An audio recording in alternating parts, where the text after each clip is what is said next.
গান্ধী মেলায় মেন আকর্ষণগুলো তোমরা আমাকে রিকোয়েস্ট করেছিলে তুলে ধরার জন্য, তাই আমি এক একটা করে তুলে ধরছি। তার মধ্যে সেরা অন্যতমর মধ্যে এই যে দেখতে পাচ্ছ, যারা পাখি, কুকুর, খরগোশ ভালোবাসো, পৃথিবীর তো ৯৯% মানুষ কুকুরকেই সন্তানদের মতন বড় করে তোলে, ভীষণই ভালোবাসেন।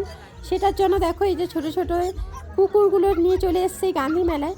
বাট আমি কুকুরগুলোর নাম জানি না, তাই আমি বলতে পারবো না। যারা জেনে থাকো যে এখানে কী কী কুকুরের নাম আছে অবশ্যই কমেন্ট করতে পারো, আমিও পড়ে নিতে পারবো। আর হ্যাঁ, এই কুকুর, পাখি, খরগোশ এগুলো কিন্তু দেখতে পাবে প্রদর্শনীর ভেতরে।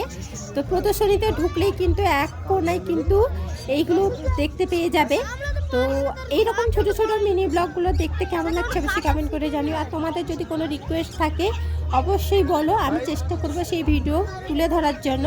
তো চলো, বেশি ভাট বুকে ফেললাম, তো তোমরা দেখে নাও এবং সঙ্গে থেকো।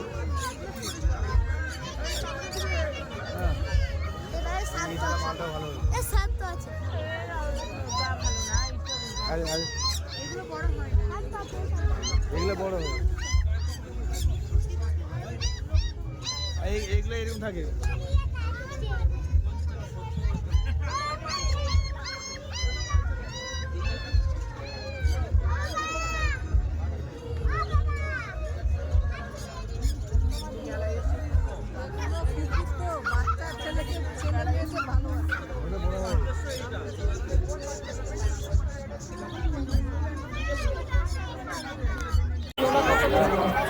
তোমরা হয়তো আমাকে জিজ্ঞেস করতে পারো যে এই পাখি বা কুকুর বা খরগোশের দাম কত। বাট বিশ্বাস করো গাইস, আমি যেহেতু খরগোশটা ভালো লেগেছিলো তাই দাম জিজ্ঞেস করেছিলাম। আনুমানিক 500 কি 600 এরকম বলেছিল, জোড়া জোড়া 500 কি 600 এরকম দাম বলেছিল। বাট কুকুরের দাম আমি জিজ্ঞেস করিনি, পাখির দামও আমি জিজ্ঞেস করিনি। তোমরা হয়তো ভাববে কুকুরের দাম জিজ্ঞেস করিনি কারণ কুকুরকে ভালোবাসি না। হ্যাঁ, কুকুরকে অবশ্যই আমি ভালোবাসি, বাট দূর থেকে, কাছ থেকে একদমই নয়। আর এর মানে এই নয়, আমি কিন্তু নিয়মিত রাস্তার কুকুরদের সকাল বিকাল সন্ধ্যা কিন্তু খেতে দিই। তোমরা চাইলে কুকুরকে না মেরে অন্তত একটু হলেও খেতে দাও, দেখবে ভীষণই ভালো লাগবে, সারা দিনটা তোমাদের ভালো কাটবে।